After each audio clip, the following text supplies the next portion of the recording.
Good evening, ladies and gentlemen, and welcome to another episode of America in Black and White. Tonight we have a very special guest for you.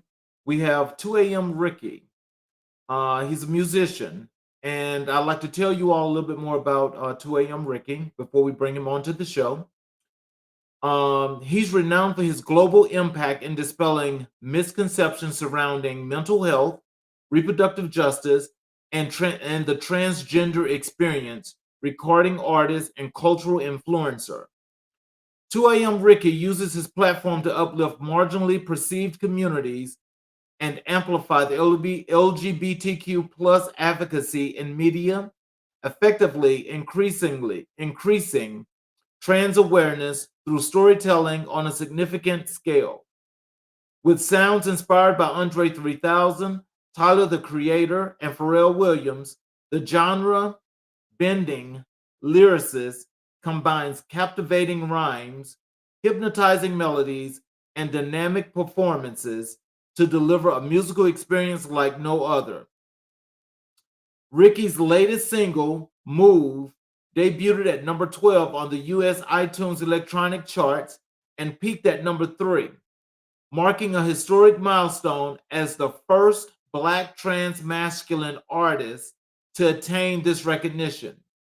His musical portfolio includes collaborations with notable talents such as CeCe Peniston, Tyler Perry Studios, Angelica Ross, Zeus Network, and more, recognizes as a 2024 Forbes Black History Maker.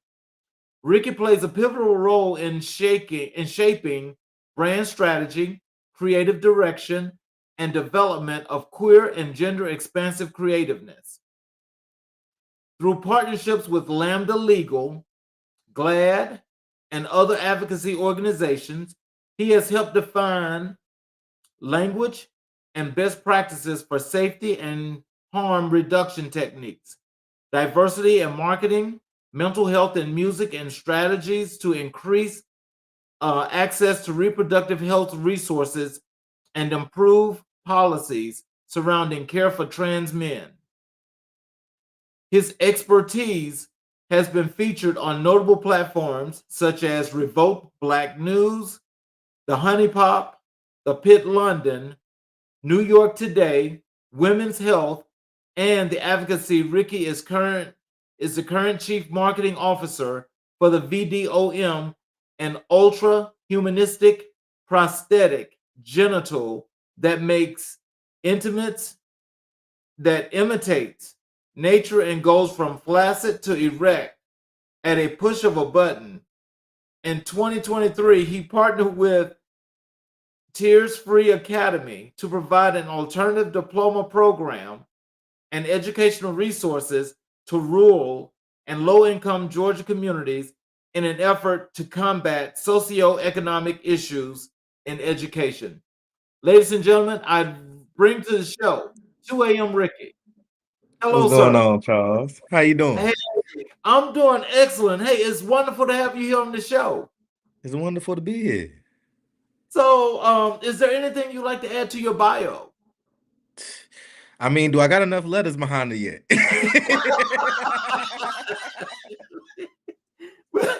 I tell you,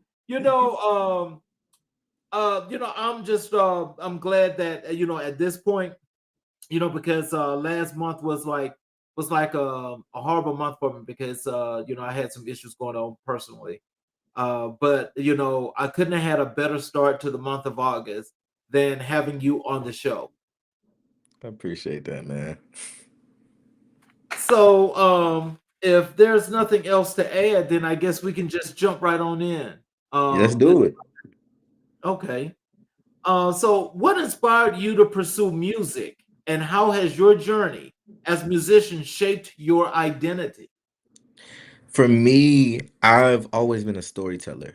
And so I, at a young age, learned the power of my voice, the power to influence people with your words, whether it be speaking, whether it be poetry, whether it be music, and going through multiple situations from abuse and neglect, to graduating early and actually had my best friend who was murdered on my college campus. Having to navigate those experiences and not really having a lot of place to find safety and solace, especially as a young brown child in the South, because I'm from Winston-Salem, North Carolina. Music was my escape. And as I realized people were able to connect to it, people were able to learn from it, people were able to heal through my words and through my voice, I said, well, let's use this superpower for some good. I know that's right. You say you're from Winston-Salem, North Carolina. I am. So, can you tell me how did you migrate over here to Atlanta? What brought you here? Music. Like I said, I'm from Winston-Salem, North Carolina. I went to North Carolina Central University. I actually graduated high school at 16. So I got literally thrown to the wolves real early. And Wow. yeah, and so at the end of my junior year, I remember my advisor pulling me in the room and just telling me like, you need something different. We need you to be able to get somewhere safe. Because again, at that point, my best friend had been murdered. He had passed. Somewhere safe for your mind, somewhere safe for your spirit, and somewhere that you can really flourish, finish your education, but also look at what's next for you. And for me, Atlanta was always a place that seemed like a mega city. It wasn't too far. It was real black. It had entertainment. So I was like, all right, I'm about to hit the jackpot. I packed up my car after my finals. I had like $200 in my pocket in a little old Lexus and drove to Atlanta and never looked back. Wow. See, that's an inspiring story because I'm gonna take it that that meant that you believed in you and you knew that whatever you was going to do, you were going to succeed. Yeah. I believed in my music. I believed in my own power. Wow. So, who are your biggest musical influences and how do they impact your sound and style? Well, I could not start off without mentioning my mentor, Miss Cece Peniston. She has been an amazing influence, not only in the music, not only in queer culture, but in my life. She helps me balance, help me navigate. I'm 26, so y'all heard my bio. That's a lot of stuff for somebody in their 20s. Right. And to have someone who's navigated the industry really helped me guide me, has really made a great impact on my life. Of course, I'm a big fan of Tyler the Creator, Pharrell Williams, Andre 3000. I listen to a lot of Muddy Waters.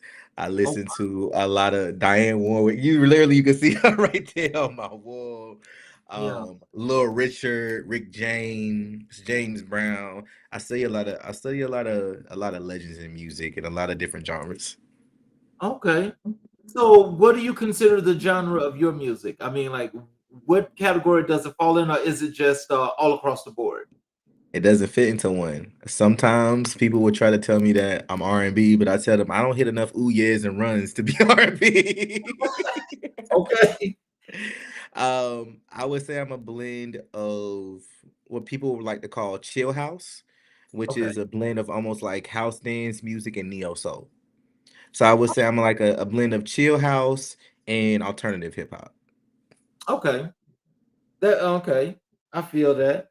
I think it was when because I'm like way well, I don't want to tell my age, but um, You don't when look a day past 39. What you talking about, Charles? oh yeah, thank you for that. But when alternative music first came out in the 80s, I was actually in the military and I was in Virginia and alternative music was like flying like crazy. It was like on fire. Yeah. And from that point to now is still here. But the thing is, I think with here in the industry, when it comes to music, I think so many people that are into like, let's say maybe they may start out in one particular genre. Is it like Hmm. a thing now that everybody now is trying to go cross sectional to like blend into many different categories and just fit? Is that the way it's working now? I think that you fit into whatever feels right for you. Um, I'm a chameleon as a human, and I'm a Okay. chameleon with my art. And so my demographic is very broad to the point that I'm not an artist who could only make trap music because my reach is bigger. You know what I'm saying? It's beyond that and it's bigger than that. And Right. so for me personally, I have to be multidimensional. I have to be able to make sure that 2 a.m. kind of spreads across the board to reach everyone. You have artists like Beyonce, who Beyonce is on a similar caliber. Her audience's demand requires her to be able to stretch herself. But then you have other artists who are like Erica Badu, and Erica Badu can Badu her the rest of her days, and we I don't have to do is worry about Erica doing no pop song or nothing crazy. yes. Yeah. So what has your work been like in the communities? In the underserved communities. What are some of the things that you're doing there to help build some of those communities? So with everything that I do, I focus on helping to bridge that gap and bridge the intersection between what does advocacy look like and what does entertainment look like. Black and brown communities are very under marginalized, especially entertainment. And when you look at your black queer folk, your black trans and non-binary folks, we are doggone near invisible. And so for me, it means going into these spaces and be able to have conversations about what does visibility and representation mean and what is the importance of it. How do people, whether you're the entertainer needing to leverage your platform to be an advocate and speak out for your community, or whether you're on the other man and you're the business person or the host or you know what I'm saying, the organization leader, and you need to curate safer spaces. I help people with developing their strategic communications. I help them with build out their storytelling and overall give community their voice back in media and entertainment. Oh wow. That was one of the reasons why when I first talked to you when we connected on LinkedIn was like the one thing I thought is like this is what American Black and White is for and this is what it's about. That's why I had to have you on the show. Thank you. Um, Tell me about your creative process. Can you walk us through your creative process when writing and producing music? Oh man, I look for a feeling. I think that especially when it comes to production, I'm very production heavy, and I think anyone who listens to my music, I think you might be able to tell that. There are a lot of beats that sound good. Not everything stirs somebody's spirit and moves them. And in every production, I need people to move in some way or form or fashion. So I'm very, very intense on my production aspect. And then when it comes to building out creatively the actual record, I'm a storyteller. So I look at, okay, if this is what we feel, now what's the story we telling? And how can I paint the full picture? It's a difference between me saying, Charles, I like that blue shirt. And Okay. me breaking that down poetically to tell you why do I like about that? How does that blue pop out your eyes and your skin tone and make your melanin kind of glow a little differently that I can appreciate? You know what I'm saying? And really taking the time to do that. And that's when you're writing a song, that's what you're doing. You either can go on the surface or you can go below the surface. And I try Right. to figure out a way to make sure that we can always go below the surface to really connect. Wow. That's real creativity. That's real creativity. So, like when you was mentioning earlier, like some of the things that you do when you reach out to help to build the communities and so forth. So, like, do you go and do you like just specifically put on some events that you do, or are you just doing advocacy a whole lot? I do a lot of advocacy. I also do event curation. So, like right now, we are moving to the polls. If y'all have not heard, I have a record called Move and went number 3 on the iTunes charts. Go check it out if you haven't. Shameless plug. But we have a campaign right now to move people to the polls. It's election season, which is a pivotal time of the year. But for music professionals, it's also Grammy season, which means anyone in the music industry, they're thinking voting, but they're thinking in another direction. And so move to the polls is a way to express the importance of civic engagements, the importance of voting, but also discussing the topics and the issues that directly affect our marginally perceived communities like reproductive health, like, mass incarceration, like mental health, especially with black and brown queer folks and black and brown men. So we have events like our Move to the Polls event that we're having in Atlanta, which is going to bring together this community, do a unity event, provide resources from food to name change to voter registration. I also will be in DC next week to help with Trans Fund for Generations and Sister Song with their pre-reproductive health conference. So we'll be going in there creating safe spaces for all people within the community to discuss what does mental health, sexual health, wellness, and harm reduction look like for them, and how can we strategize these ways to bring it back to community. So whether it's event curation, whether it's privately curating these conversations, or whether it's publicly then taking those same events and conversations and saying, as 2 a.m. Ricky, I'm going to bring this to the public and uplift this in a different type of way. I help that across the board. And I help them with building out their digital campaigns too.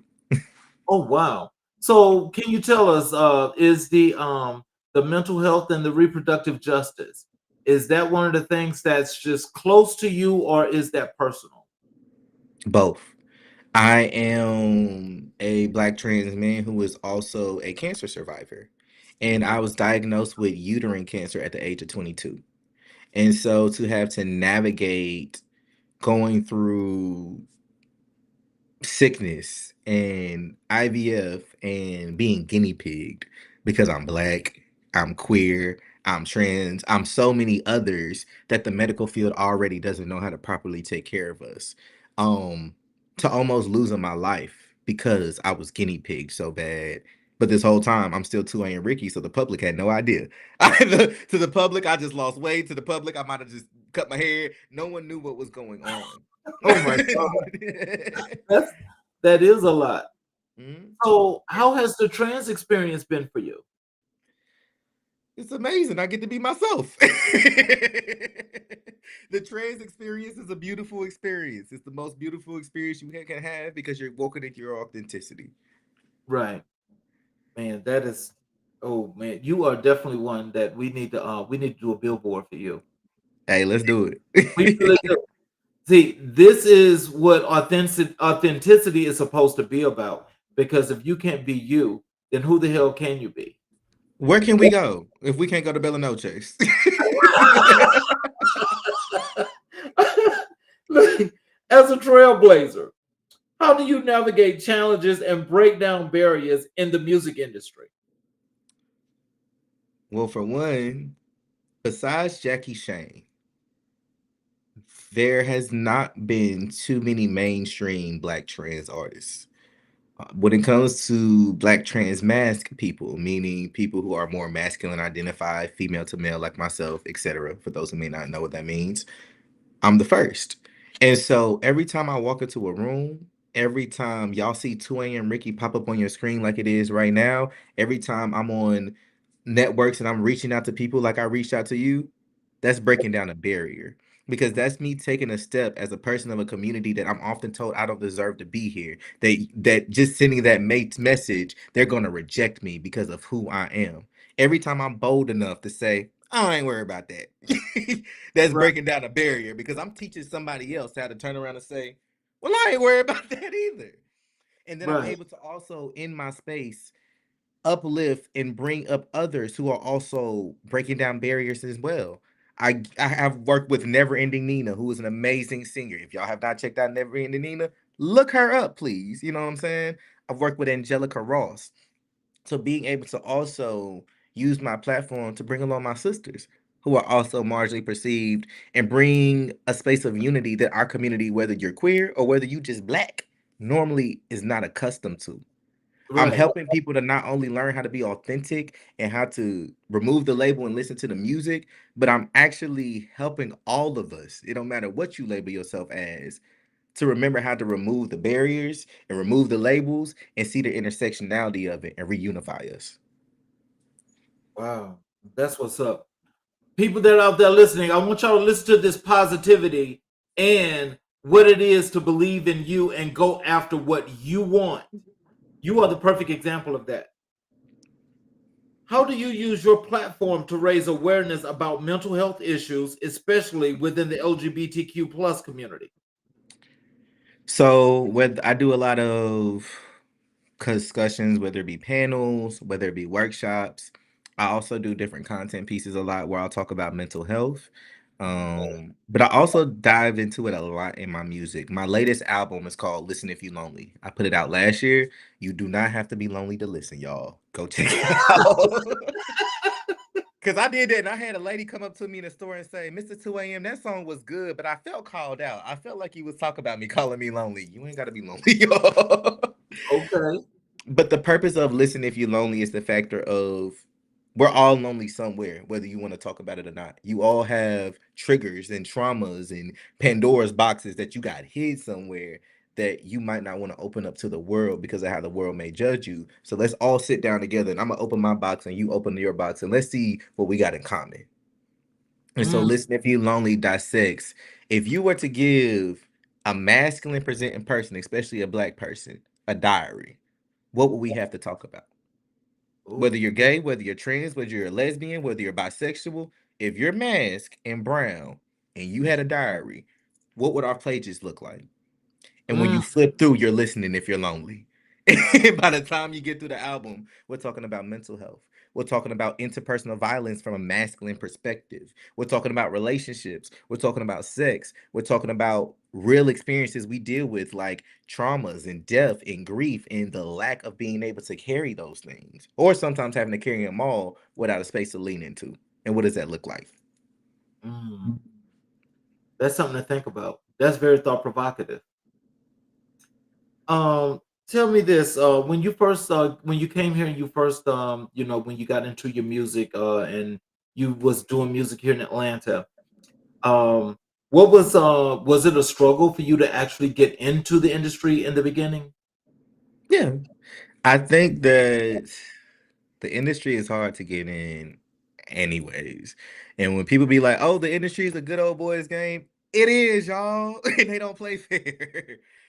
I think that it was especially hard for me because I'm openly trans, Mm, meaning I was already writing music when I started my transition.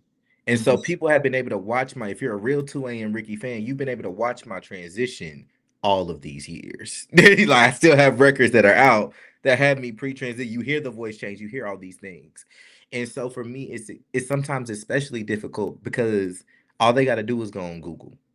And I'm exposed when I walk into a room. And that raises safety concerns, that mhm. raises personal concerns, but I think bigger than anything, it just makes me work harder. I Wow. tell everyone that your pen is your biggest power. And so it doesn't really matter what they say. It doesn't really matter what people think. What matters is playback. What matters is when a person is trying to listen to a song to sing it for a TV show, which is how I got a Tyler Perry theme song, or when a person is looking for a record to give it to an artist, which is how I got music with CC Peniston, or when a Mhm. person needing a playback to see do they want to stream and buy that record, which is how I got a play. My pen has more power than anything that anyone's personal opinion.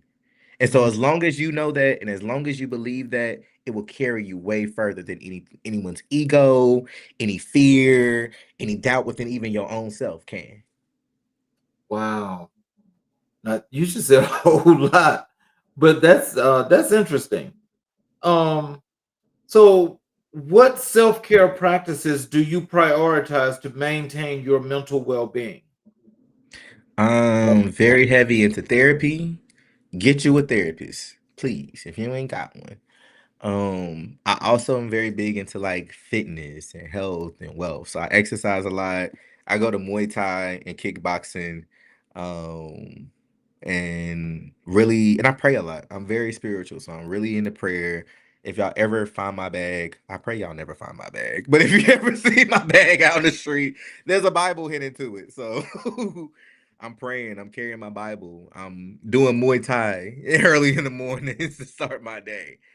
And always just reminding myself that at the end of the day, I got myself here. Me and God did this, nobody else did. So no matter what I'm dealing with during the day, they can't stop it.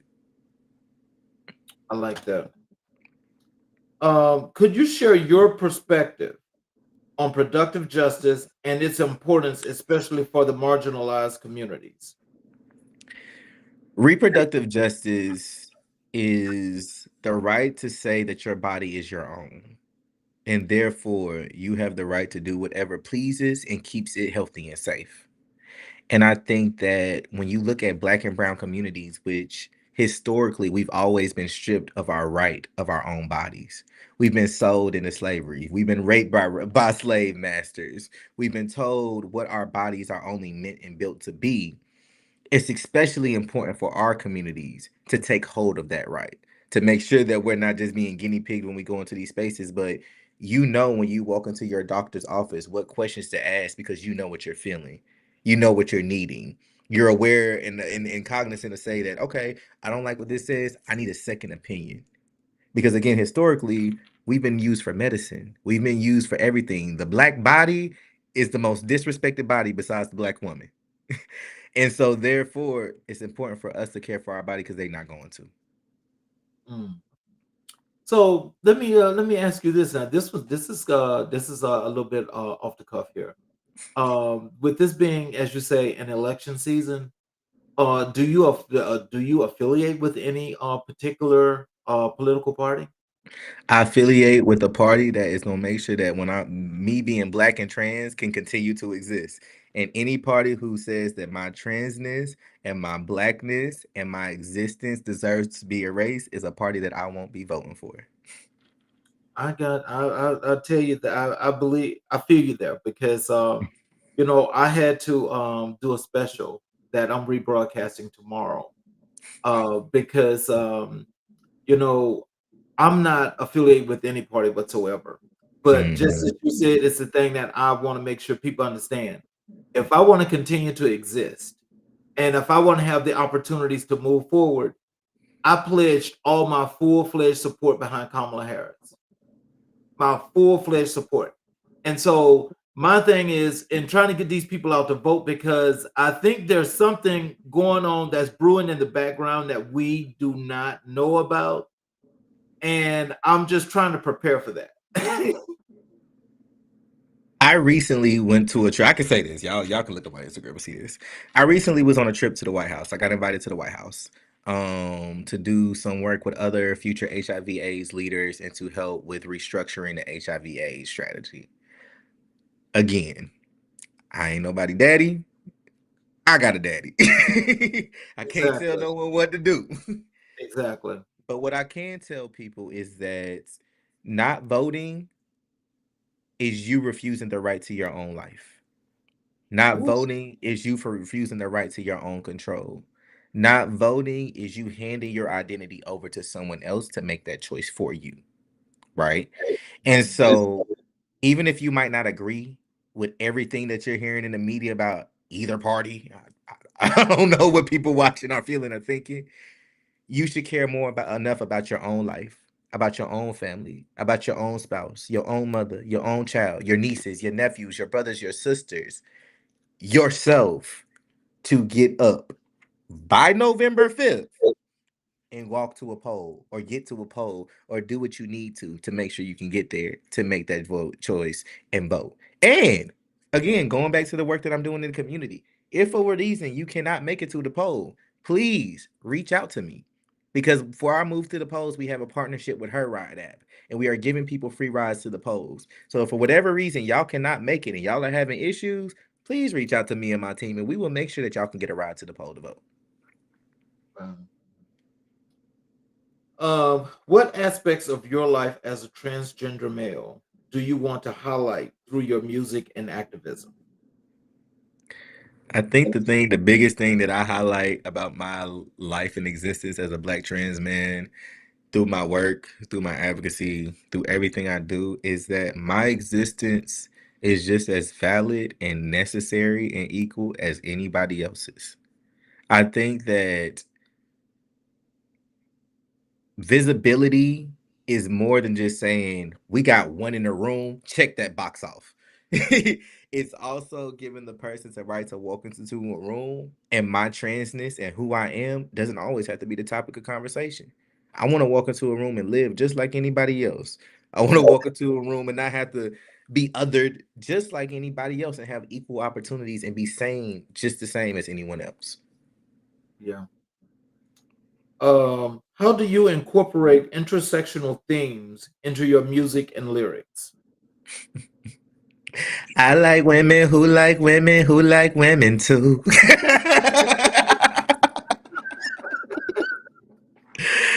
My lyrics are very intersectional. My conversations are very intersectional. I don't hide, I don't sugarcoat who I am, my identities, my demographics, my people who I care for, who I speak to. I don't hide it. And I think that that's a very big thing because especially in this day and age, we're seeing a lot of mainstream artists who might not generally associate, especially with queer demographics, now migrating over to these spaces. Um, but it's very rare that you see it on the other end, that you see a queer person who's able to go into a cishet or what's considered a straight space comfortably and confidently. And I think that I'm one of the few who was able to do those things, but also take the music aside. When I'm doing my advocacy work and we're having these conversations, I remind people that I don't wake up and get to choose to be trans or be black. It's not like a one or the other thing. We just do both at the same time. And so helping people to understand that they too can do both at the same time. They can exist in their masculinity but still be vulnerable. You can exist in your blackness and still have this. You know what I'm saying? You can be trans and still have power. So always constantly reminding people of those things, both within work and art and conversation, helps everything flow cohesively. Oh wow. Why is representation crucial in the music industry, and how do you contribute to it? Representation is crucial within the industry because without representation, we one are stripping an entire community and percentage of the world of knowing that their gifts and their talents are valid, right? Two, music is one of the biggest forms of communication. You can go across the world and not know each other's language, but you can play a song and y'all can unify together. And when you lack representation, you lack unity because you lack that healing space for people to be in the same room and the same table to sit back when the record is over and say, now let's talk. Now let's heal. Now let's bond. Because when I'm going into a studio session with someone, that's what we're doing. We're sharing our lives experiences. I can go in a room with a gangster rapper. We're sharing live experiences. We're talking about both of our traumas. And now we're dealing on that intersectionality. Now we're building that bridge. Now we're building that gap. And for myself, the first black trans man to top any music chart. Number 3 on iTunes electronic charts. 2 times number 1 on the LGBTQ urban charts.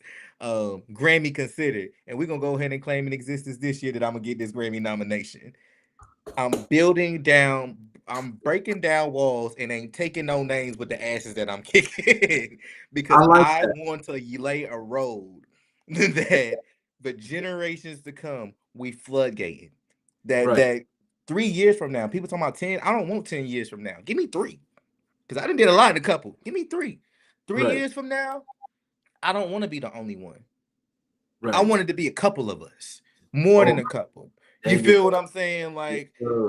10 Uh, years from now, Jackie Shane need to look down from heaven and be like, her and Marsha and Monica need to all be sitting in heaven with their bonnets. Like, what is happening?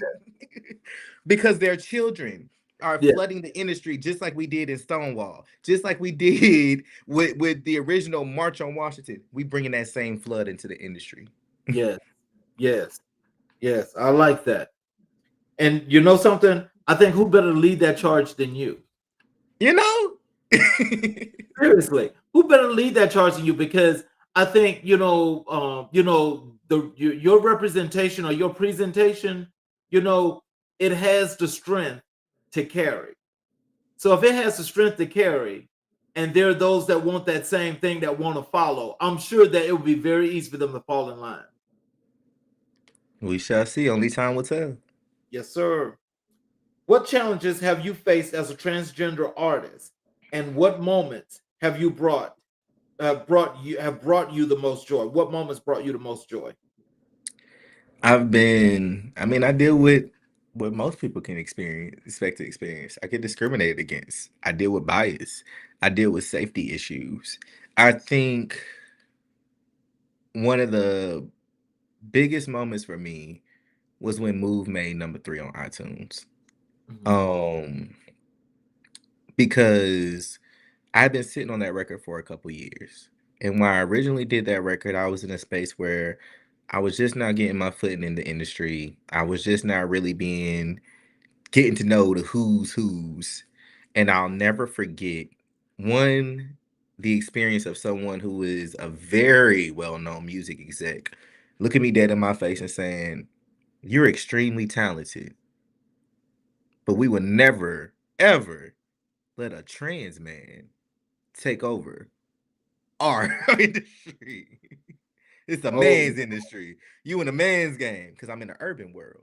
hmm. And having to sit back and swallow that, really sit with that. And then they also told me that when it comes to how the industry view people, that I was viewed less than a woman because of my identity. And that Oh, made me turn around and say, well, how do y'all view women? Because it's kind of steep.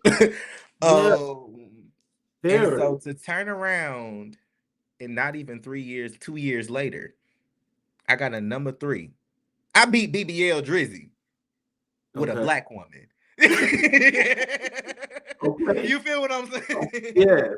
Yes. It gave me that full circle moment of, again, it don't matter what they say. It matter about what that pen do. They can't stop that pen. Exactly. Um, are there any dream collaborations you'd love to explore in your music career? I would love to do a record with Janelle Monae. Oh God, that would be awesome. Y'all, Oh my gosh. that song would have a baby. It would. I could actually see that.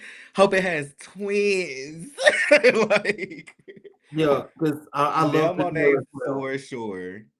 I want Mhm. a record with Janelle Monae. I also want a record with Smino. I don't know if you're familiar with Smino. Smino is absolutely phenomenal. If y'all have not heard Smino, check Smino out. I want a record with Smino. I want a record with Janelle Monae.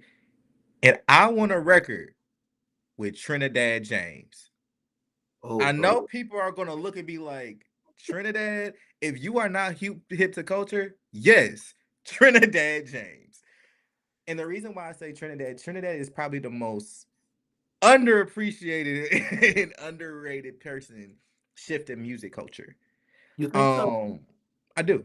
And I say that because when people actually do their research on who's actually like moving around in the industry, Trinidad James is who's behind all of these female artists that we're seeing going viral and going mainstream and successful. Trinidad James has navigated the fashion industry. Trinidad James has built a reputation that for those who are within the music industry, he's the mover, the silent mover, and the silent shaker, and the silent person that is able to flow within any space, in any culture, in any community, and genuinely tries to unify it without having to have his name up front. And I think that there is beauty to the impact that Trinidad has silently had. I wish that more people will give Trinidad their flowers. And I'm looking forward to the day that our superpowers collide because I admire what Dad is doing. And I think that between what he's doing and what I'm doing, we just might shake the world up. Mm, that would be interesting. So, what kind of song do you think that would be? Mm. We would do, I would mix my house music feel. I Hmm. would mix my house feel with his urban feel, Yeah, because I and mean, then we he's gotta have a beat, and we gotta have a beat switch in there to chill it out. so But here's the is thing: it doing like this? Trinidad is actual really funky. If people like, if you actually dig into his catalog, he Uh-huh. isn't only like trap music. He has a lot of like funky music that would align with like an Anderson Paak, would align with like a James Brown. No, no. While y'all playing, me and Trinidad would give y'all a record that and it would give Anderson Paak a run for his money. Oh wow, that's what's up. If you've ever seen a Trinidad James performance, I went to his all gold function. He gives you James Brown. Like he gives you full James Brown guitars, everything. It's Mm, it's it's, it's a function. wow. Um, what advice would you give aspiring musicians, especially those from underrepresented backgrounds? For one, I would say it's not about where you going, where you come from. It's about where you going. I know that sounds really, really cliche, but I'm from Winston-Salem, North Carolina, where it's rural, it's southern, it's country, and it's violent. You know what Yeah. I'm saying? And I'm 27 now and have been gone from there since I was 16 and I'm successful, degreed, doing everything that at one point I was told that a person from where I'm from wouldn't live long enough to see these things get done. So that's the number one thing I would tell anyone. And then two, keep believing in you. Because the moment that you dim your own light and you let it go out, that's it. Yeah, I can agree with you on that one too. Um, Share a memorable performance experience that left a lasting impact on you. One of my most memorable performances was I recently performed at Moby Fest NYC. Shout out to the Moby team. And I got to perform with Azion, Duran Bernard, Victor Jackson, Albanus Theory, and MKXYZ. So one amazing lineup. And to perform in a sold out arena place venue space in New York with my birth family in the room. Both my birth family, my foster family, my adopted family, in a space. As a person who navigated the foster system, that was a moment that was full circle and really, really brought tears to my eyes. Mhm. How has your music evolved over time, and what can listeners expect from your future work? I think that as I grow and mature, so does my music. I love the fact that my audience has been able to grow with me. Like I feel like they basically have watched me grow up and how they hear it in the Right. music. And so for one, in all the new music that you're about to hear, because I am dropping a new album. Charles, you just got the latest scoop. I'm dropping a new album next year at the top of the year in spring. Okay. Um, and so fans will be able to hear, of course, the growth, the catch up, but they also will be able to see a more vulnerable side. Um, as my music progresses and as I learn more of myself, I become more comfortable with how I share. And so I think that as 2 a.m. Ricky's success grows, my audience is now getting to learn Amir now Mhm. and really reintroduce like the human to y'all.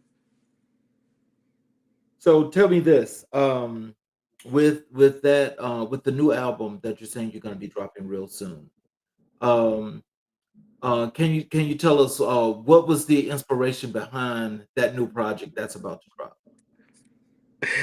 People listen if you lonely and they were still lonely, Charles.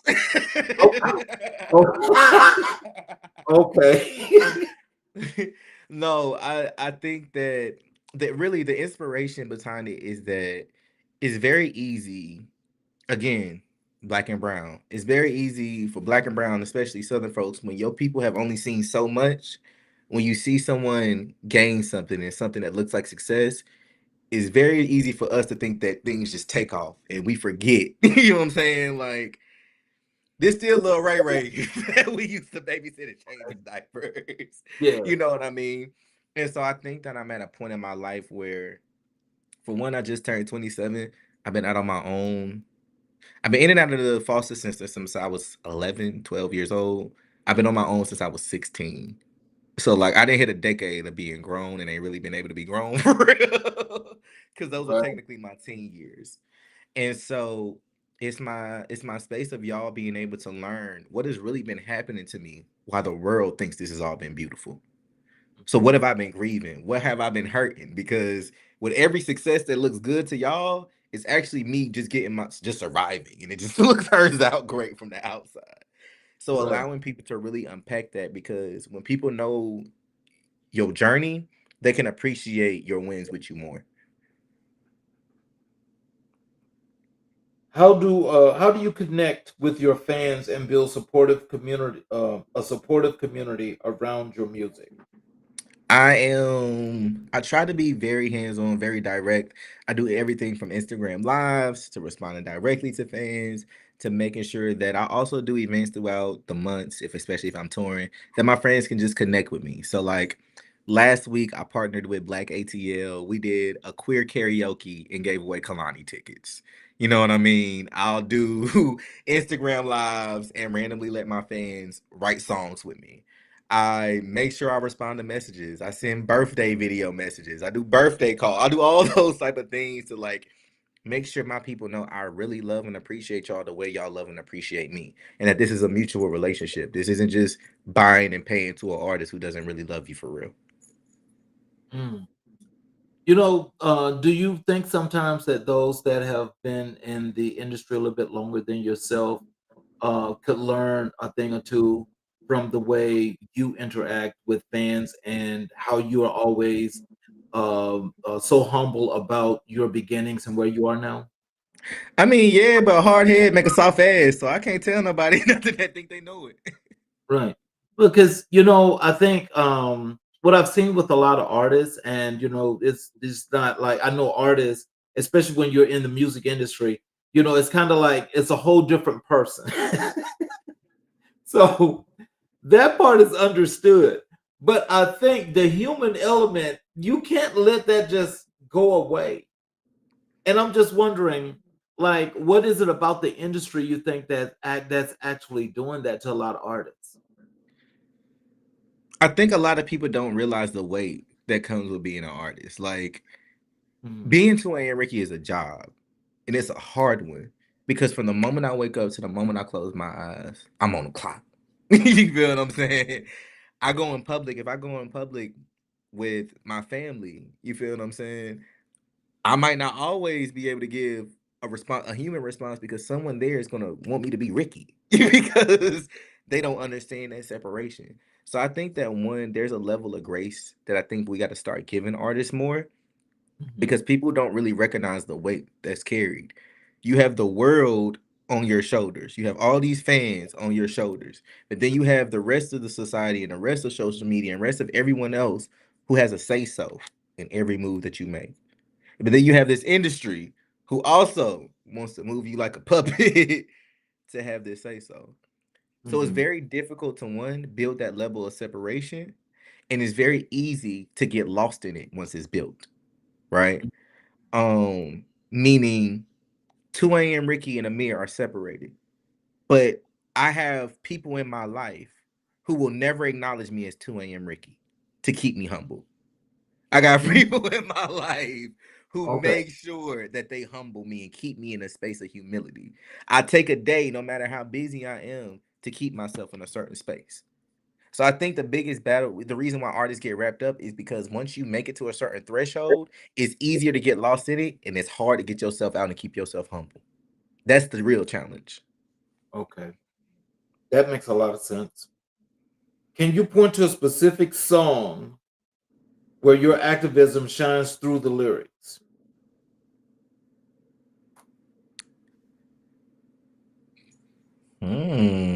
Ooh, that's a good one. If I had to pick a specific song where my activism shines through the lyrics, Mhm. then I would tell y'all to look out for my new single with Never Ending Nina that's dropping soon, Mhm. called T for T. That's gonna be it. That's probably the biggest advocacy record I've done. Wow. Okay. What would make that the biggest though? Intentionality, for Oh, one. When okay. have y'all ever seen a mainstream black trans man and a mainstream black trans woman drop a record together? That's for one. It's for That's one. Just saying. mhm. Um, and then two, the record is very universal. It's a unifying record. It's literally talking about the intersectionality of it, and that it's time for us to remove the labels and remove the barriers and remove the things that say you either got to be black first and queer second or vice versa. And let's just talk. Let's talk about the truth. Let's take a moment to love. Let's take a moment to really just lay it on the table and realize we one and the same. Can you give some advice to the people in our audience as to why it's okay to support and to give people a chance that look like them to have an opportunity? Yeah. I think that in the end of the day, everybody in the world wants to be accepted. It Mm-hmm. don't matter who you are. It don't matter where you from. You can be the hardest thug in the hood. Everybody wants to be accepted. Mm-hmm. And when you look at someone who looks like you and you say, you may look like me, but I'm better than you, cuz you feel what I'm saying? You just first of all project it to yourself.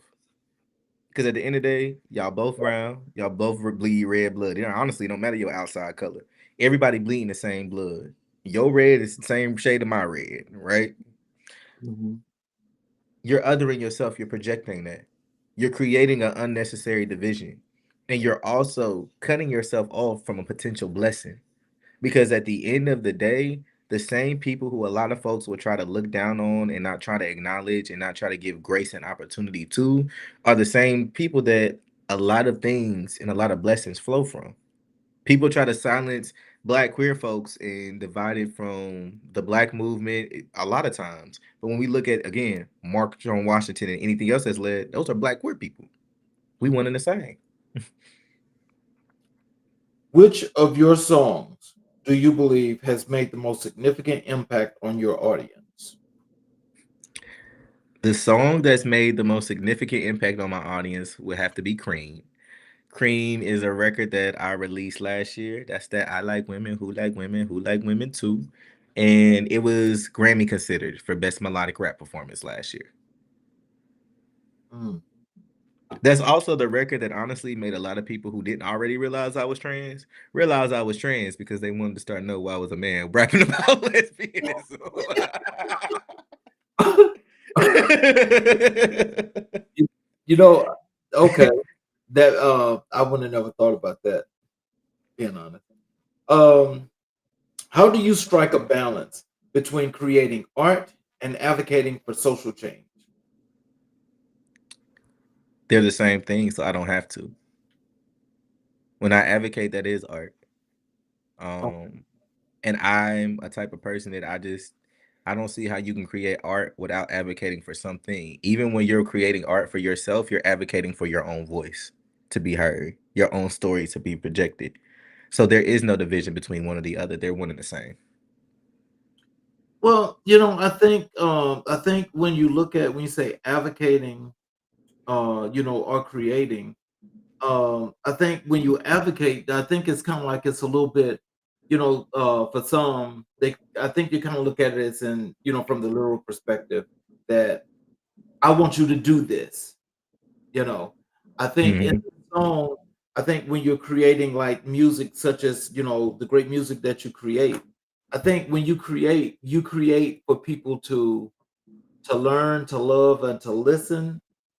And so I'm just wondering, is that when they say advocating though, are they is advocating actually asking, like the side of actually pushing for something? Advocating can be the side of pushing for something. Advocating can also be the space of educating you enough for you to make that decision on your own. Um, and influencing someone to be able to do so. And so being able to create songs like The Well, for instance, where that entire song is a conversation with God about the struggles that I face because of the lack of people understanding my identity and the intersectionality of it. When people hear those things and they and they're understanding what I'm saying, it's still a space of advocacy because they're still hearing the same issues that if I sit on a panel and say, as a black trans man, I experience X, Y, and Z, they're still hearing me tell that same story and they're still getting that same message. I think that as a songwriter, there is a way that you can create your art that still has an undermined call to action Mhm. embedded into it. Does that make sense? Yeah, that does. What legacy do you hope to leave as an artist, and what goals are you working toward? Right now, we're gonna continue to speak that Grammy into existence. I don't Yes. want just a Grammy though. I want bigger than that. I want to, when I leave this earth, I want a Michael Jackson influence without all the records. Meaning, I want to be able to know that I've left a legacy of unity. I've left a legacy that shows people that they can show up as their authentic selves. I want people to no longer see the division between artists and see the label on the artist. And I hope that by the time I leave this earth, that visibility isn't a conversation we have to have. It just is. Mm. I definitely understand that. You know, I do. I still am kind of starstruck, if you want to know the truth, because I'm really honored. That such a groundbreaking individual such as yourself, is here, and you're spreading knowledge, wealth, and love. Just throughout this entire country, throughout this show, and for many places that people can see it. And I just want to know, like, how do you keep up the strength to keep going? Uh, I got two praying grandmas, 175 and 190. Grandma will do it. Okay. And Grandma will I'm do gonna it. be real with you. I'm a spiritual and praying person, but there are days that it's too much. There are days more often than people realize that I'll be ready to throw my hat and say, I just want to be 26. I just want to be 27. I've never known what that feels like. I've never been, when people say act your age, I've never been that child that's been allowed that privilege. Growing up, I didn't have that. By my teenage years, I'm here with y'all. You know what I mean? Um, and on those days, I call my grandma, I call my best friends, I let them pray for me, I let them let me cry it out, I let myself be human, and I separate. And I think that that's a tip that we all can take, that no matter what you do and what your world brings to you, it's okay to give yourself a 10-minute break from the world to break, rebuild, and release. Mm. Well, you can't answer nothing better than that. So, are you doing any tours, up and coming? Yes, yes, yes, yes. We have some more show dates coming up. We have performances from Global Black Pride. I'll be performing at Global Black Pride weekend here in Atlanta, Georgia next weekend. I will be receiving the Pioneer of Culture Award at the Trans Life Awards on the 31st at the National Human and Civil Rights Museum here in Atlanta, Georgia. I will be at the I Am Awards in Washington, D.C. in October, and I am headlining Blue Ridge Pride in Asheville, North Carolina on September 21st. So if y'all are near the Carolinas, pull up. Myself and Miss Lala Ree will be in the building. Oh wow. Well, um, if is there anything that's a very positive message that you could leave for our audience? Um, what would that be? Well, for one, make sure y'all go get my new single Move. Get it, download it, stream it, go on iTunes, purchase it. It's only $1.29. I feel like y'all might have that. Um and one, Charles, thank you for allowing me to be here. And thank y'all for being an amazing and beautiful audience.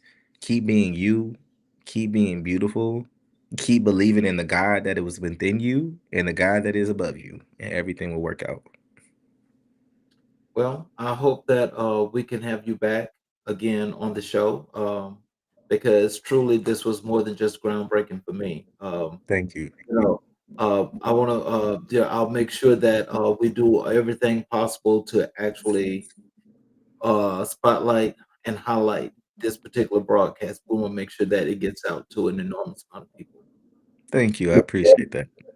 And for those of you that are watching on the YouTube channel, please hit the subscriptions button and hit the notifications button right underneath to ensure that once if you're going to miss the show, you'll have it where you'll know you have any chance to go back. You can always watch it. I'd like to thank you to Ricky again for for helping our audience to learn a whole lot more about the great experiences of life and the positivities of life. And We will see you guys for another show next week. And I thank you all for being here. You all have a wonderful evening. Thank y'all.